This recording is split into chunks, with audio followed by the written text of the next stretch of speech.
I think the NPS that we were recording during this era, to give you a sense of the magnitude of the problem, was negative 26, which is, I describe, worse than your cable company, right? We then went on a journey where we improved it by more than 50 points. I'm excited to dive into the tactics that ultimately kind of righted the ship. No team will be fully aligned if their compensation plans are not. How did you ultimately get that alignment, and even a step further, like excitement to go and solve these unsexy problems? We aligned the organization to the metrics that mattered most, and we were consistent about it. Every business goes through those growing pains. One of my favorite things to talk about is the battle scars that you get from the tough times, because I think it just builds this incredible muscle memory. Behind the scenes, it was a small group of people that were doing everything. Welcome back to the GTM podcast. It's your host, Scott Barker. I want to know how this insane growth actually happened.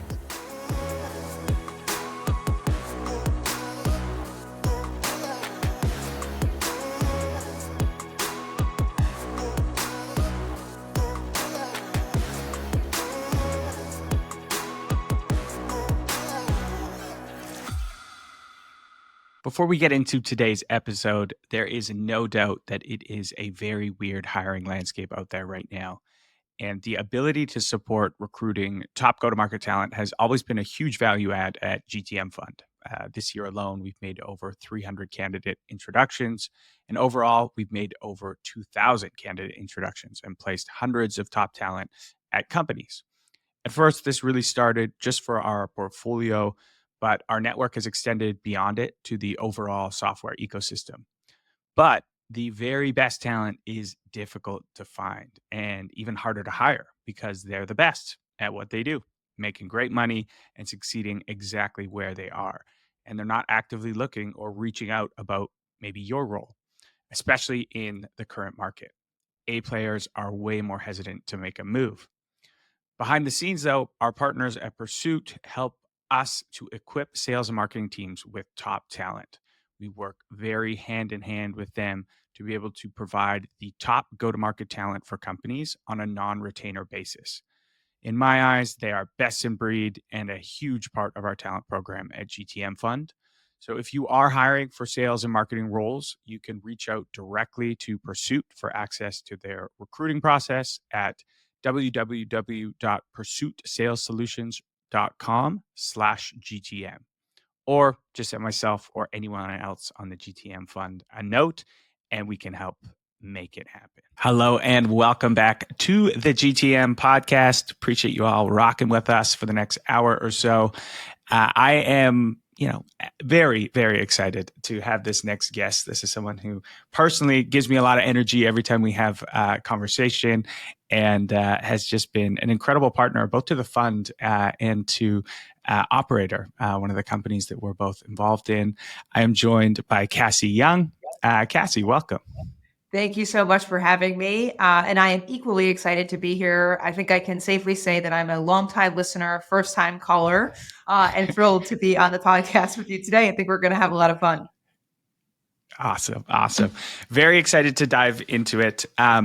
Super quick bio for the listeners. So Cassie is the general partner at Primary Ventures, just an incredible early stage venture firm. And like a lot of my, favorite VCs out there, has deep operator experience as well. So she was the former chief customer officer at CM Group, was also the VP of marketing and analytics at GLG. Tons of great startup experience and then at larger companies. And I think what got me so excited about this episode, as we were kind of chatting through what we wanted to discuss, I think sometimes in podcasts, we can fall into the trap of always sharing our wins. And everyone wants to go and tell the story of, hey, I went from 10 mil to 100 mil ARR, and here's all the amazing things I did right, which is awesome because we can learn a ton from that. But sometimes I know when I look back at my personal journey, I have learned more from my losses and the things that didn't exactly go my way. And you have been kind enough to kind of pull apart a difficult time that you had. And so I want to just dive right into it. And we're going to talk about some growth levers to pull when everything kind of goes wrong and you're just not That's working. for sure. And so, I'll make a quick comment. I think it's, I know there was a little bit of kind of chuckling on both of our ends when suggested this topic, and my head immediately went to like, where you drive improvements in a business. But you and I both know every business goes through those growing pains, right? I say the life and times of a startup company is the S curve, do you know what I mean? Where you're riding high and then you stall out, or maybe it's worse than an S curve and it really kind of dips into the valley. But I tell people, if you think you're in a business where there's not those pains, I have very bad news for you. It's that you're so far removed from the nucleus of decision making that you actually don't know what's going on. So one of my favorite things to talk about, to your point, is like the battle scars, you know what I mean, that you get from the tough times, because I think it just builds this incredible muscle memory that you can carry with you into the great times or any circumstance. And that could become a real professional superpower for leaders. totally. Yeah. Couldn't agree more. And those are the skills that you acquire when you go through those hard times. Yeah. When things are all rosy again, you take that same attitude and mentality and you can That's really right. push on the gas That's because right. you have this almost like PTSD from when things weren't good. So when times are good, you really relish in them and know to take advantage. Totally. And I'm now at the point where I'm like 10 years past the real thick of what we're going to talk about. So everything is on the table, right, to be discussed, because it's no longer some confidential story or any customers' feathers are going to get ruffled about it. Yeah. I love that. Yeah, the scars are no longer open wounds, That's so we correct. That's can a good way of we saying can it, get for into sure. them. For sure. Yeah. Awesome. Well, let's fly you back. We'll build a Yeah. little time travel machine and take you back. You're at a company's called Sailthru. Yep. Ended up getting acquired, but before that happened, you were facing some challenges. Do you mind just kind of setting the table of where Absolutely. you're at in as far as a company at that time? For sure. And, I'll really take you back to when I joined this business. And when I joined the business, it was a high flyer, right? From a top line growth perspective. It was an interesting time. It was 2013 in New York City. We like to say at Primary that the global financial crisis was the single greatest tailwind for New York tech. But even with that, it was all consumer tech. So 2013 was sort of this era where you started to see the first B2B enterprise software businesses being built here, and Sailthru was one of those early businesses. And we sold enterprise marketing technology solutions. So think personalization in your emails, on your websites, and in your mobile applications to consumer brands. And so I joined the business, as it was closing its Series B round on a really great upswing. And, my first year there was just sort of continued growth that we can talk more about in many ways. But we hit real scaling challenges with the business, right? So, it was there for a while. We closed a very successful Series C process. And then our commercial scale, I think, eclipsed the technical scale of the business, right? And we had real challenges with stability.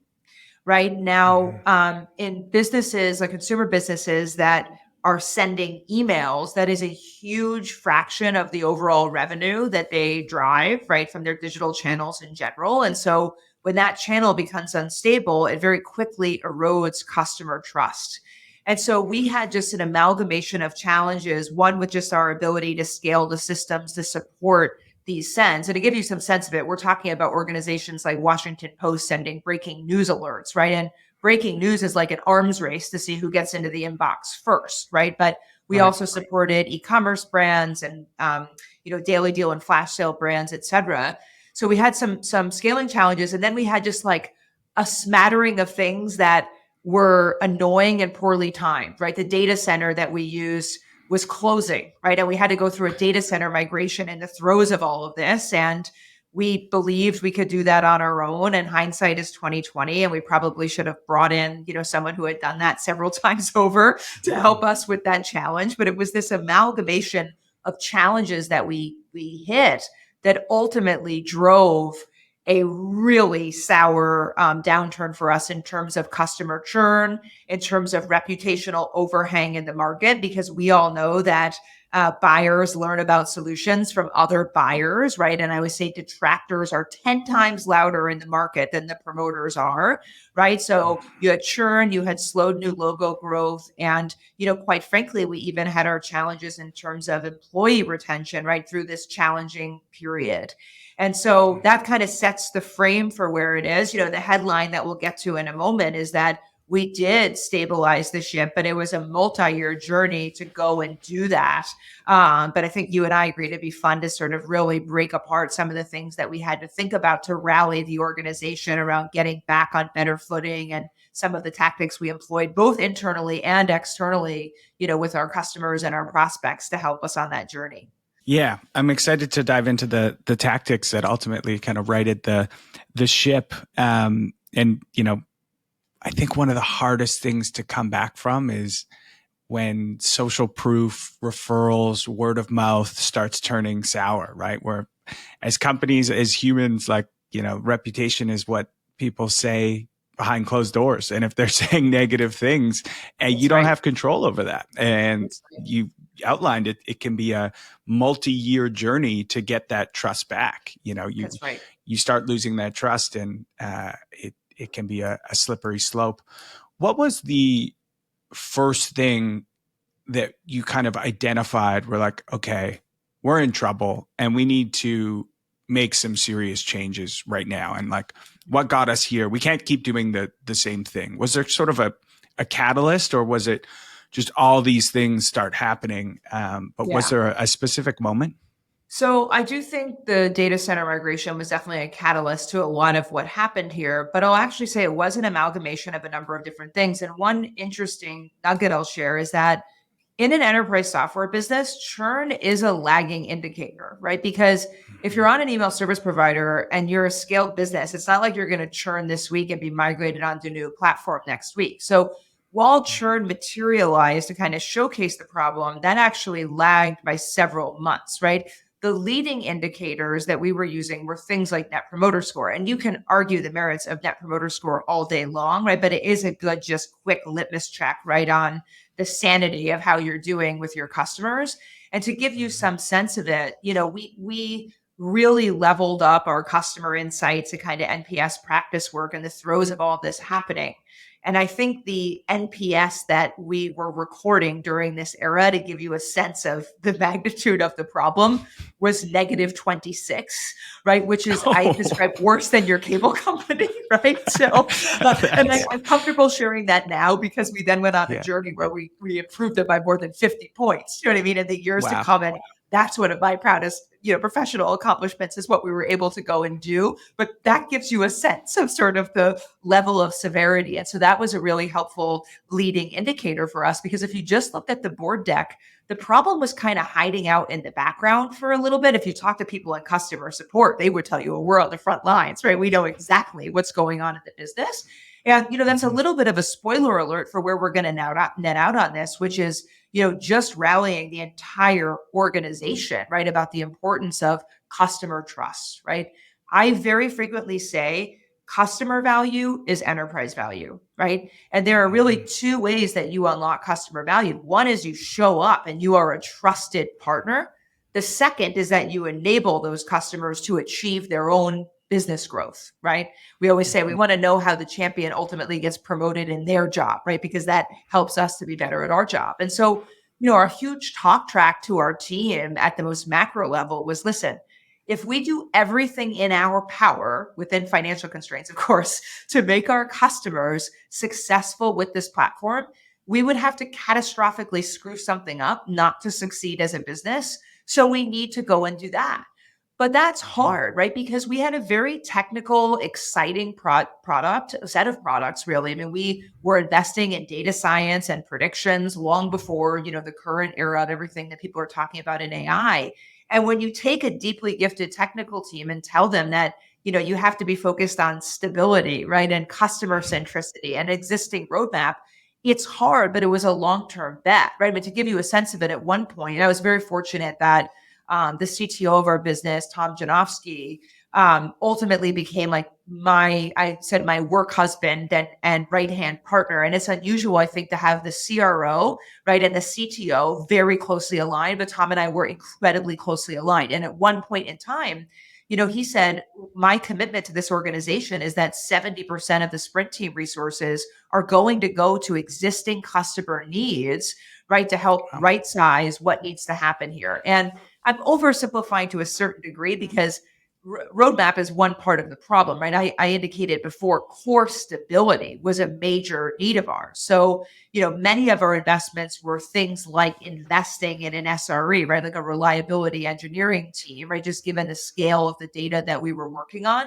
But none of it would have been possible without, alignment of the executive team. And that wasn't an overnight phenomenon either, right? There was a lot of deliberate work done by, I lived through a CEO transition at Sailthru, and our second CEO, Neil Lustig, I think was taught me as an executive a master class on what it meant to really drive alignment in the executive function. And I credit his leadership with a lot of what we were able to achieve, in the years of driving the turnaround situation.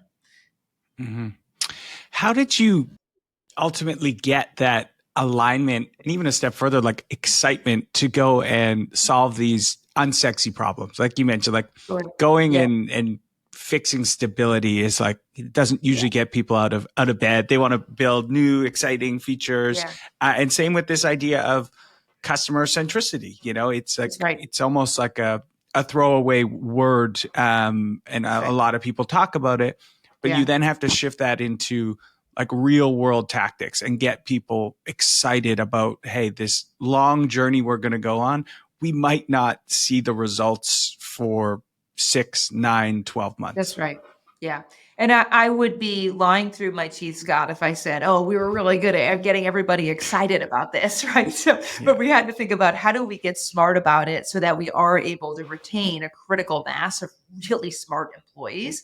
And I think the way we thought about it was we have to just educate them and be transparent, right? That what they're going to learn in this journey is a skill set that they will carry forward on the resume into any other job that they go and take. And so our commitment was we will explain the P&L to you. We will explain what the board cares about. We were extremely transparent culture. Our CFO, Marty, would regularly do, these SaaS P&L walkthroughs of our business. We always did public company readouts of our board meetings, right? To bring people along because we thought, if there's sort of short-term pain here, how do we help people maximize, their learnings from it in a way that benefits their personal balance sheet, right, and their resume? So that's really how I think we brought people along in that. And that's sort of my style as a leader. I would say I'm transparent to a fault. I've definitely had my wrist slapped, a handful of times, but I'd rather err on that side. Do you know what I mean? Just because I do think it builds loyalty from employees in tough times. But the more pragmatic answer to your question is, and it goes back to my point about transparency, we aligned the organization to the metrics that mattered most, and we were consistent about it, right? So the way I often talk about this is, like any organization, we had a monthly all hands meeting. The first slide of every monthly all hands meeting for 5 years was exactly the same. Okay. And it focused on 3 big buckets of objectives, right? We said there's 3 things that we need to do really well. Number 1 is we need to grow our business. Number 2, we need to be a trusted partner. And number 3, we need to operate predictably and responsibly, right, on the finance side. And so there was a corresponding sort of northstar metric within each of those, right? So grow our business is exit ARR because that's a function of both the new logo and the install base, right? Be a trusted partner for us was NPS, not because I think gets the gold star, but because, as I said before, ours was in the toilet, right? And needed to be addressed, right? And then number 3, for a while was a net burn target for us. And ultimately, once the business became cash flow positive, it evolved into an EBITDA target. So everyone in the organization knew these were the 3 things that we cared about most, right? So if you are the leader of the support organization, I'll pick on that because it's, a lane that rolled up to me and I'm not actually picking on them, but no one cares that you have 100% customer sat on ticket resolution if your gross churn is terrible, right? So it just gets people fluent in what I call like the first team metrics that matter for the business. But the most impactful thing we did without question was aligning executive compensation to those metrics. So every executive around the table, including myself as a CRO, I had an extra kind of purse that came from traditional commission pay, right? But everyone around the table had a bonus that was tied to those three metrics. And you really haven't seen behavioral change in an organization until you see what happens, right? When your technical org has, a third of their bonus being derived by net promoter score, for instance, right? So I always say, I believe that no team will be fully aligned if their compensation plans are not. I think that's a really just important reality of business. But in terms of the broader, staff, I really think this rallying cry and over education about the metrics that mattered were counted. And, holding ourselves accountable to driving improvements, but also to owning when we made mistakes, right? And same thing with our customers. Quite frankly, I ran our customer advisory board for a number of years. And one thing we did with our CAB, which was, about 10 executives at a time, is we always opened it up with the state of the business, right? Where we'd be very real with them around what was going on, get their input. No one wants the dog and pony show, right? Your customers don't want it and your employees don't want it. And so I think you get a lot of credit just for showing up and being real, but you have to make progress. You can't just say, everything is on fire, right? And we're not going to, make inroads into solutions. A lot of great stuff there. I think more even very early stage startups, maybe even more important at the early stages, is be that transparent with your SaaS P&L. You're also just getting more, all your employees are getting more financially literate. They understand the business better. They feel like they're part of it even more. So I think that is a great one for everyone to steal. We say this all the time, the simple cash in, cash out, right? And we have portfolio companies that have shared, when we actually walk our staff through the very basic cash flows of the business, suddenly all these ideas start to percolate of wait, well, we don't need to spend on X. You know what I mean? It's amazing what happens where you bring people along on the journey and they see the ramifications on runway, et cetera, particularly in the early stage environment. Totally. Yeah. Maybe we don't need that other event sponsorship that hasn't driven any revenue. Maybe we don't need this additional headcount that I just wanted to build my team. Sure. And I like this idea of, 5 years, the exact same slide. People they start ingraining that in absolutely everything that they do, regardless of role. So not to derail us too much, but you've kind of, and I think this is common, but NPS, not the greatest way to measure things. Have you since found a better indicator of kind of this customer trust and how folks are feeling about your product, feeling about your business? Yeah. So I have lots of answers to this question. So in no particular order. What I found way more powerful than just looking at net promoter score as an absolute number was how you're able to slice and dice that data. So to bring this to life, we ran a longer format NPS survey 3 or 4 times a year, right? It was probably a 4 or 5 minute survey that asked lots of supplemental questions in addition to the classic, NPS question. And a lot of the really powerful insights actually came out of what happened when we did the regression analysis between how people answered other questions and then, what their NPS score was. And I'll go through some specific examples in a moment. But before I do that, I would say you also have to run the same analysis for net retention rate, right? I actually just spoke at this event yesterday and I said to this room full of software executives, if you slept through high school statistics, I have really bad news for you. Regression analysis actually does have a time and a place in a scaled business, right? And I call it the sticky drivers of the business where you can map customer attributes or traits and tie it directly to net retention to understand if there's a statistically significant relationship, right? So for instance, at Sailthru, we knew that customers who attended a live training program with us, right, were 30% more likely to renew than those who did not. So that became a churn mitigation strategy for us was if we had a high risk customer, we would even consider flying them to the closest training, do you know what I mean, to get them invested in that. But going back to NPS, this is a place where, of course, we ask for ratings in terms of perception of stability, right? We asked for ratings around perception of ROI. And the magic was unlocked when we look at the relationships between these numbers, right? So for instance, one rating scale we gave customers was on a scale of 1 to 5, rate Sailthru's ability to increase your customer LTV, right? We had all these different ROI metrics. Customers who rated us a 4 or 5, their NPS curve and their net retention curves were literally like 30 points higher than the other segment.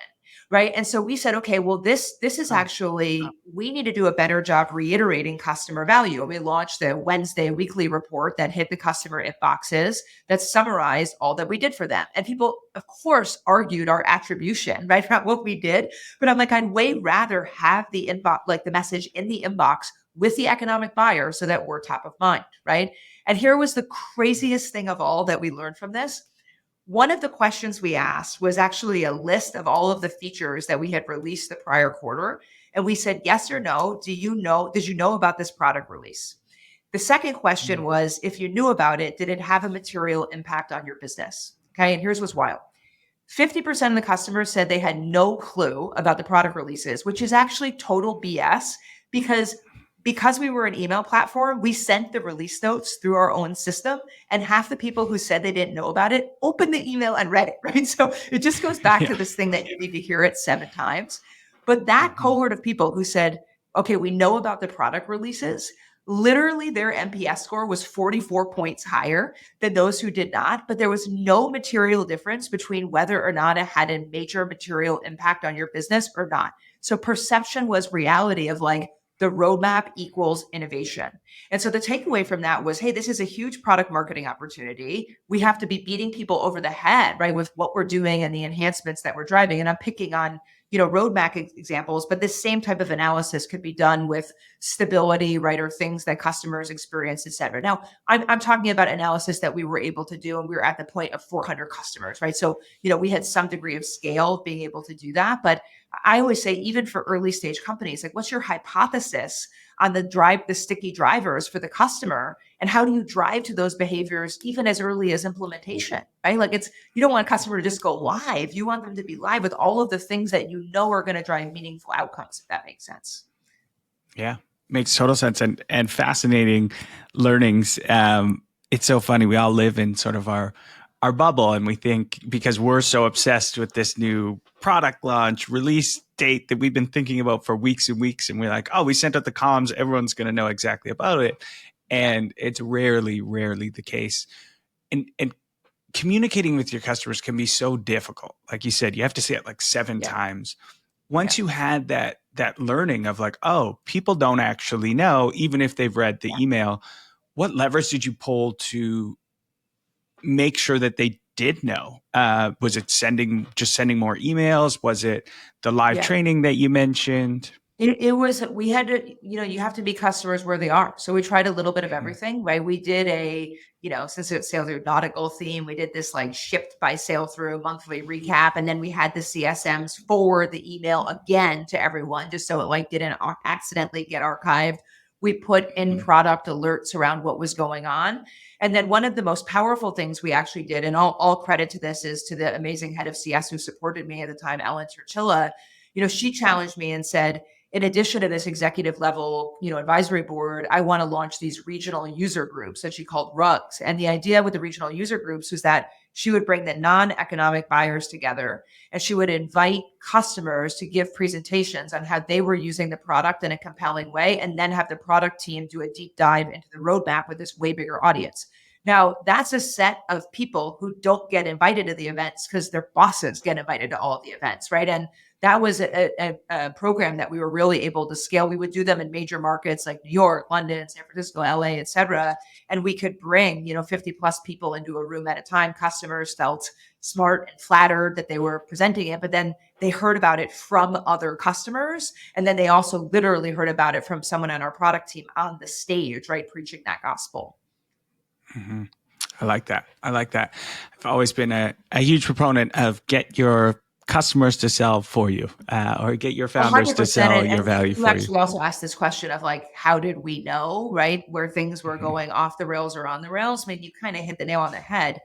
Referral is the dream pipeline source, right? The deals close at higher win rates and they close faster, right? And, I think when we did the math, referral deals closed at 4x the win rate of a BDR source deal, right?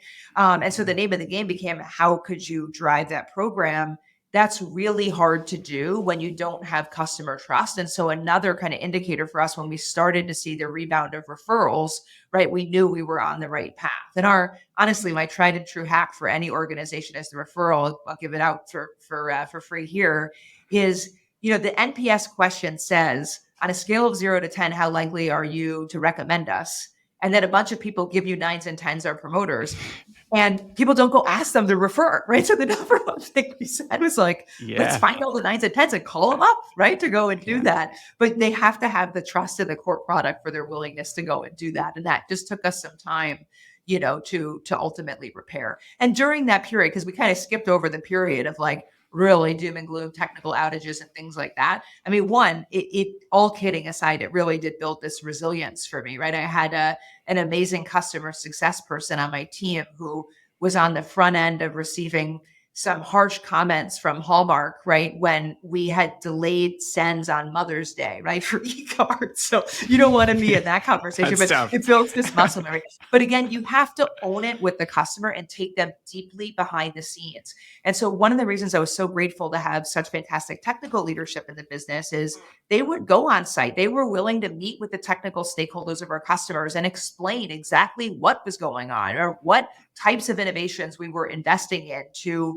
accelerate our send speed. And we wouldn't have been able to do that, do you know what I mean, without that partnership. I think it is so monumental that you have an aligned executive team in a difficult time. I think, you can kind of hide a misaligned team when everything is high flying. And I think businesses crash and burn, right? When there's this second of, a challenge, never mind a crisis, if those teams are not aligned when that happens. Yeah. Yeah. Definitely have to, completely own the mistakes when they happen. Right. That's what people want. They want to feel heard. They want to get your side of the story fully and completely, and then understand the steps you're taking to address it. And it's also a time to like build, I guess, like trust. Like sometimes when, bad things happen, you almost get like trauma bonded by it. You're like, okay, well, we went through tough times. This person was still a trusted partner to me. They were honest. They had my back and they're trying to fix it. And if you can turn those around, those will become your most loyal customers. 100%. And I'll tell you a story. I mean, I've been out of Sailthru for 5 years now. One major episode that we have was over Thanksgiving, Black Friday weekend, which is the Super Bowl of email. And I mean, it's like the joke of my family. I was like being yelled at in 3 different mechanisms by different company executives. As you're cutting the turkey. 100%. It was a special memory, but all kidding aside, the COO of one of our customers, every Thanksgiving, I haven't worked there in 5 years, text me. And it's always like, remember that Thanksgiving that we spent on the phone together? You know what I mean? So it like all kidding aside, I think if you do right by people, do you know what I mean? You absolutely can right the ship. But I think the executives have to lead by example on this stuff, right? And, for me, when I was on the operating side, and I preached this gospel to all the portfolio companies, it was a failed day for me if I was not with a customer. And those days were few and far between. And, I used to remember we had a number of different offices around the world. And my assistant used to say to me, when are you going to Pete? Right? When I was in San Francisco, for instance, because she's like, you're just going from customer to customer. And I'm like, that is how we advance value, right? Is to meet with these customers, to understand their core needs. And that's just not a me thing. Like, our CTO did it. Our CFO was an executive sponsor on certain accounts, right? And I think really well-oiled executive sponsorship programs are a great way to get the full team thinking about it and cascading it back down into the org. Mm-hmm. Yeah. I think that was really hammered home to me at my time at Outreach. And I would see Manny Medina's calendar, Mark Costaglow's calendar, Anna Baer. It's like the top of the organization. If you looked at their calendar, it was kind of scary. It was 10 to 12 customer meetings like every day. They were in front of customers. And then they, at 7 p.m. would go do their real job, of running the organization. And that is how, we were able to grow so quickly during that time period. You mentioned customer advisory board. And it's something I haven't actually talked about a ton on this podcast, and it's really important. When do you advise your portfolio companies to set up a cab? Is there too early to do that? I don't think it's ever too early. I think it's that you set the expectation that it will evolve, right? So one way to go about that is to say, I'd love for you to participate and commit to doing it for the next 12 months, right? And then 12 months from now, we're going to reimagine what this looks like. But I think in the early days, it can be massively helpful for getting feedback on key work streams in the business, right? One of my favorite advisory board hacks was to actually show the executives a sanitized version of a QBR, right? And say, if you got this in your inbox, like tear it down, tear it apart. Like, what do you actually care about at the C level of what's going on? And we would get amazingly valuable insights from that, right? And so, even at the early stage, I think, there's a slightly nuanced version of that, but it is what do you care about? How do we stay top of mind? Why are you going to buy from a startup versus, the old adage of no one ever got fired for hiring insert IBM, Oracle, Adobe, whomever, right into that statement. And so I'm a huge fan of it. In fact, at Primary, we do a good bit of incubation work. And, one of the incubation teams here assembled an advisory board when they were running down an idea to greenlight that they're going to persist on the other side of this business now coming into company formation, which I actually wouldn't have even thought to do if it was a genius idea. And those people might not even all become customers, right?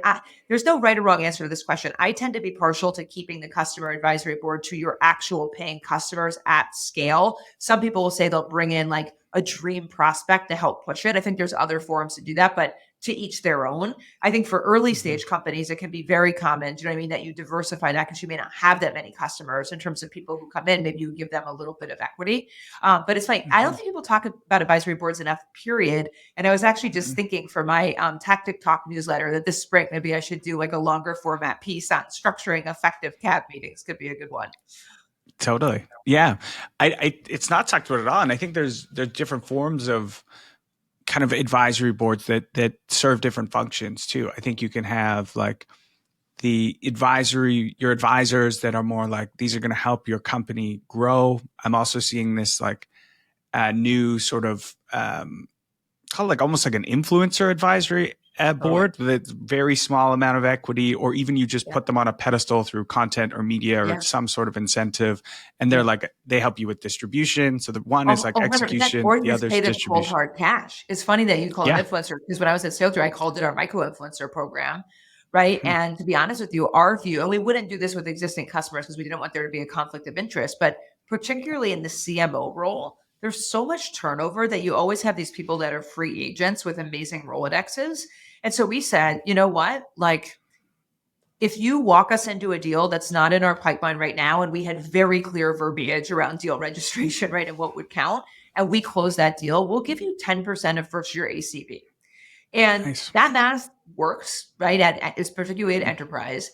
And I always tell this story of someone who walked us into $1 million deal where there was like a dozen vendor RFP going on that somehow we had been left off of. She got us a courtesy meeting. We end up winning this deal at $1 million.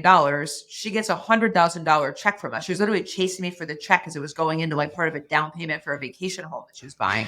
And guess what happened the next week? She opened up her LinkedIn. She's like, give me all of the target accounts. So I mean, she had a check in the pocket and was incentivized to go do that. Yeah. I think now, I mean, I'm dating myself. That was probably like 7 years ago that we were employing that tactic. Like everyone's caught on a little bit, but it is, I think in places that are hyper networked industries, it still works really well. Yeah. It's caught on, but not to the extent that you would think. I've always like my whole journey through SaaS. I was like, why don't we do this? And there was a pushback at my time at Outreach anyway. It was like, like they're going to send us the customers that we're going to win anyway, and we don't want to pay. Yeah. But it's like, we already have our sales development team like prospecting into this. We're already running ad campaigns. Like we are spending money. Why don't we spend it once it's closed? To our earlier conversation, referral deals close faster. Do you know what I mean? There's just so many mechanics, you know what I mean, of like the core unit economics of the deal that are attractive by doing it that way for sure. Yeah. Yeah. So I think the incentives for like those two style of advisory reports are fairly straightforward. You could do, cash for influencers. For people that are closer to the business, like true advisors, it's usually equity. From a CAB perspective, your customers, how did you incentivize them? Was it just like access to early It was access. roadmap? It was access. We did not give them equity in the business. And I mean, we made it really fun, right? So our customers Mhm. came from not even all over the US, right? We had customers in Europe who were involved with this with us as well. And we met twice a year. We paid for them to come to New York. We did a great hotel. We did a fun event and dinner, etc. But it really was, priority access. And we would do our best to prop them up at other events. Right. So, people always talk about conferences and, the cold hard truth, as you and I both know, is no one wants to hear from a vendor at a conference, right? They want to hear from the customer who's using the tool around what they did. And so that CAP group was sort of our go-to, that if we were going to do a large conference sponsorship, we'd get those people on stage, right? And we'd help them build their brand. We'd help with, their presentation. So we would do wild things like, even with our video testimonials, we would say, you know what? We're going to show up at your office in LA with Glam Squad. Do you know what I mean? Where you can get like your hair done, your makeup, whatever for this video. Do you know what I mean? Then it's going to be like your brand thing about this amazing marketing program that you did. So we tried to find those little hacks, but the headline was we help those people build their own brands. And that by extension, it helped us because Sailthru was part of the narrative that they were, sharing around how they, accelerated their marketing efforts. Mm-hmm. Yeah, that was kind of the sales hacker playbook back in the day. Was just, all right, we can get all these great people to give us their content, and we'll put them on stages in a pedestal, and that's going to help them in their own.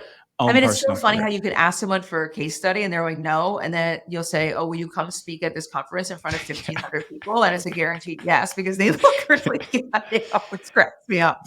That was our exact move at we created the sales engagement podcast at Outreach, not for distribution. We didn't care who listened to it. We could have like 10 people listen to it. What it was ability to, if we couldn't get a case study with XYZ huge company, but we invited them on the podcast. Well, you can infer, because I'm talking to you and saying how amazing our partnership is, that you're probably a customer. I love that. It worked. It worked really well. And then we would also invite prospects on too, and it gave a chance to meet with them in a non-commercial kind of environment, which was cool. Okay, I sidetracked us a little bit there on the customer advisory board. Any other things, at Sailthru that kind of drove you to customer centricity and ultimately to getting into a healthy space?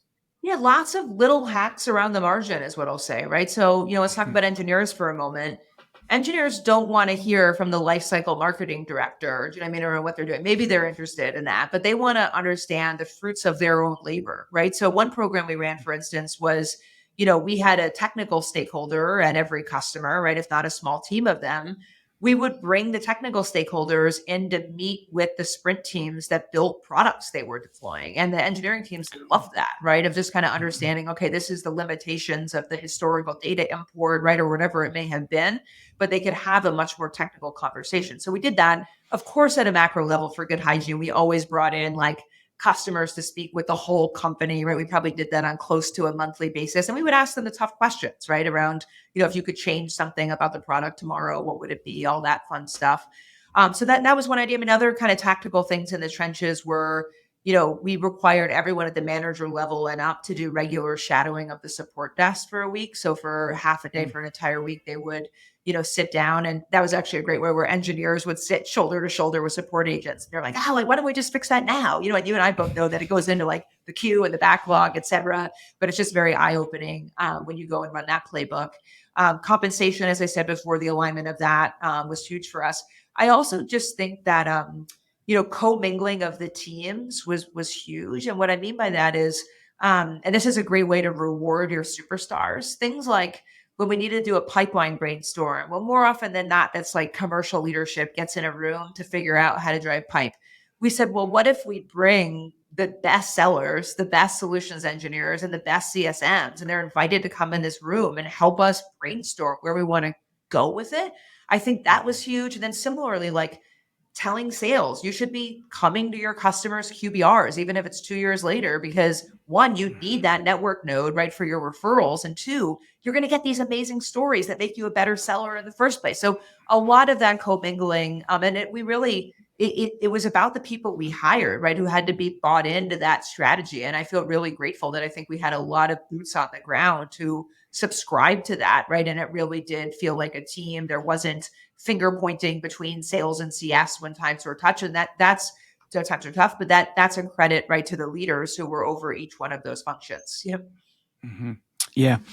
Did that then, I imagine, the employee retention kind of took care of itself, because that was one of the things you mentioned at the beginning. We had kind of had this churn problem, customer trust, and then employee retention.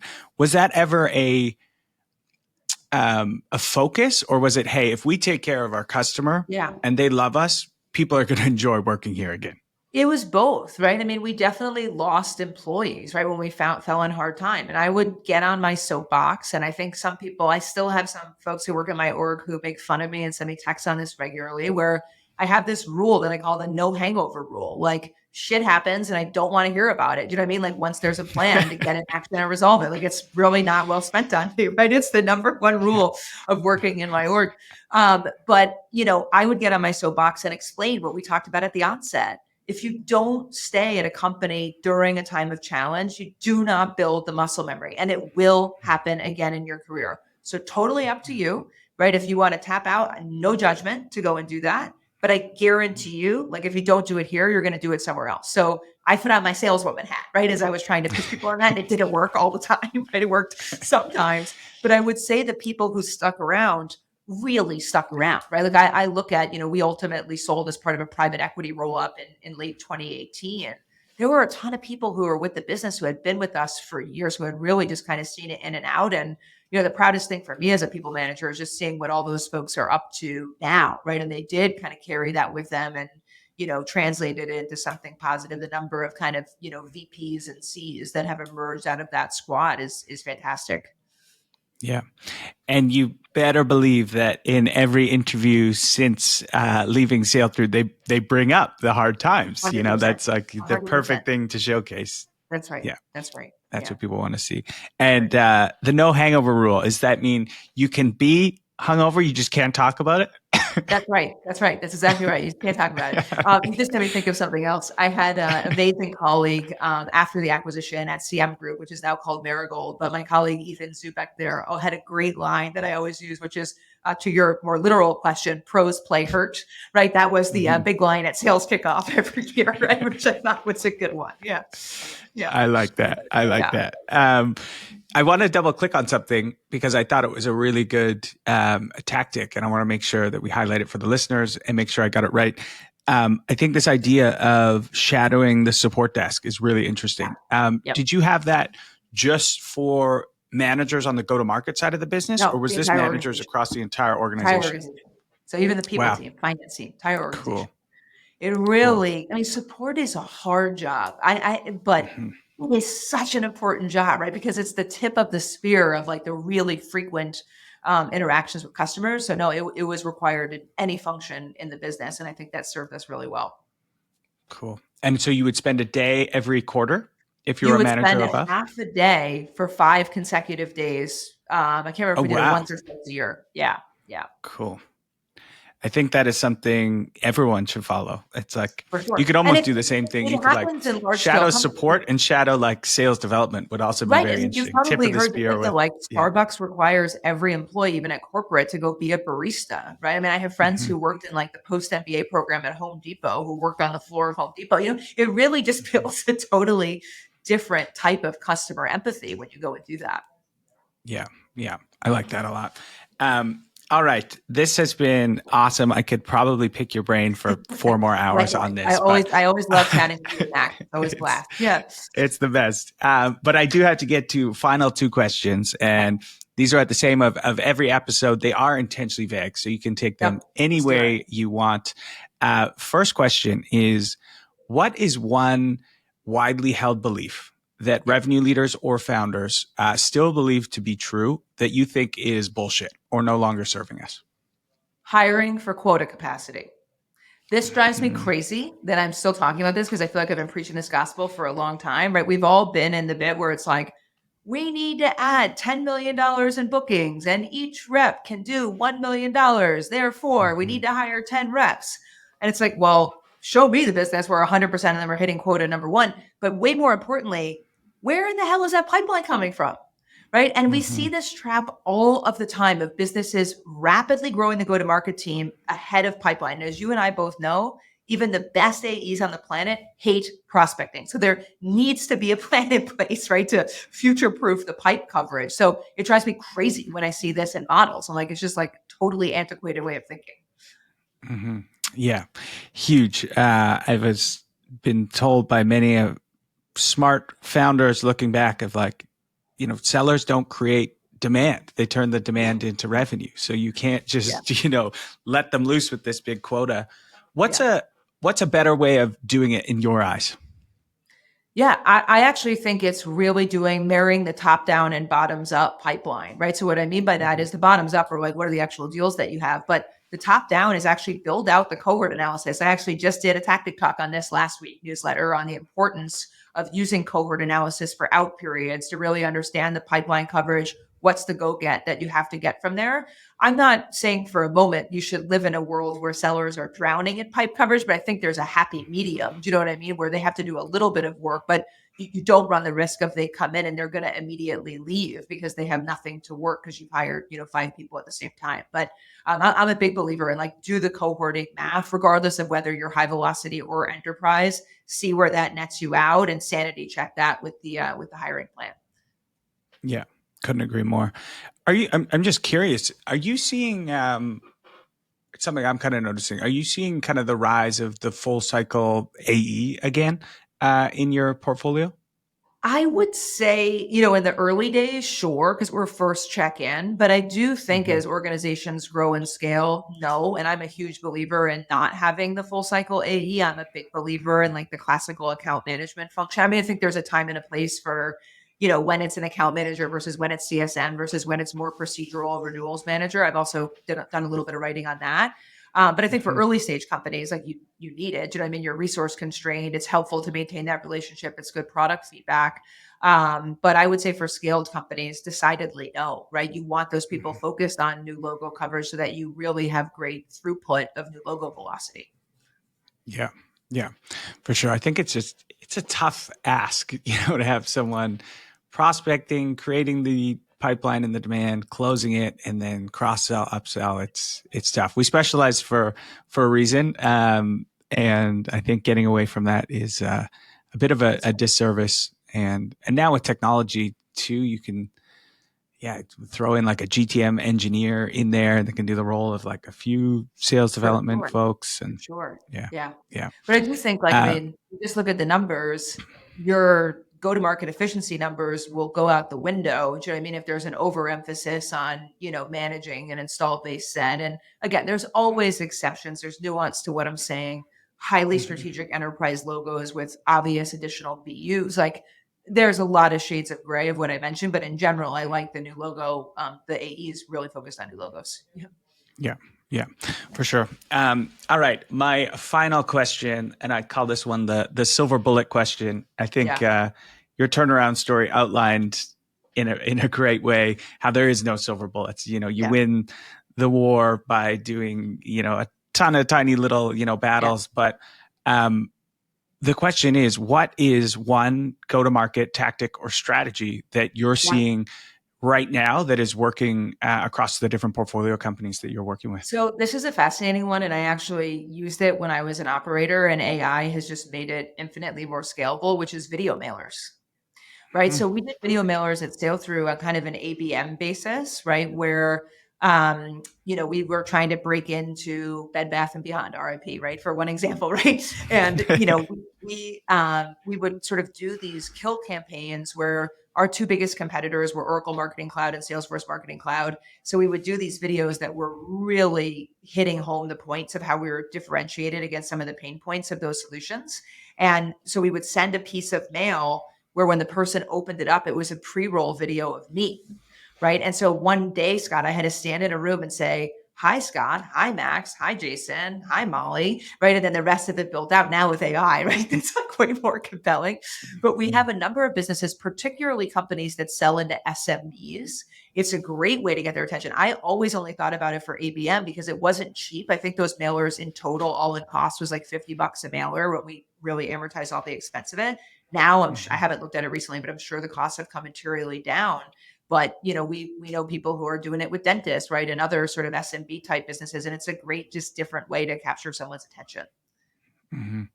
I like that, particularly with you mentioned dentists. I could see that working really, really well in like these verticals that just haven't seen anything Totally. like that. And there's so many like And the direct mail stuff. Like I remember someone telling me the story of like the early days of ZocDoc. I don't know if this is like urban legend or accurate, but that to get doctors' offices' attention, they would send direct mailers in X-ray envelopes. So I've worked at but there's so many of these hacks in the go-to-market world. Yeah.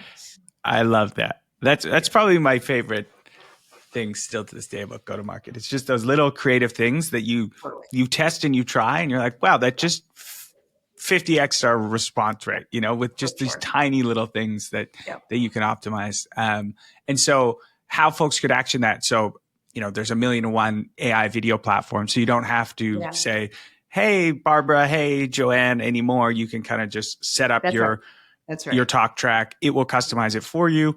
And then you're physically sending an actual like video. Yeah, we sent a little kit that had like kind of thing. Studies and stuff like that. Yeah, but it actually was a little artifact with a bunch about the brand and case studies. And when you loaded it up, it had a play button on it. When you hit play, my face appeared. Right. Yeah. I love that. There's probably even like, yes, you can schedule now there's probably like a QR code with a calendar. Yeah, all the things. I love that. Hyper tactical. Well, Cassie, thank you so much for the time today. It was a blast as always, and thanks to everyone who listens in. But always a pleasure. Yeah, appreciate you. And I know you're just coming off a 4-hour portfolio review, so I hope you don't have a meeting right after this. I'm praying your calendar is a little less chaotic after this, but appreciate you. And to our listeners, I say it every week, but listening is one thing, executing something totally different. Hopefully we gave you some ideas, tactics, strategies that you can bring into your own business. And we'll see you all next week.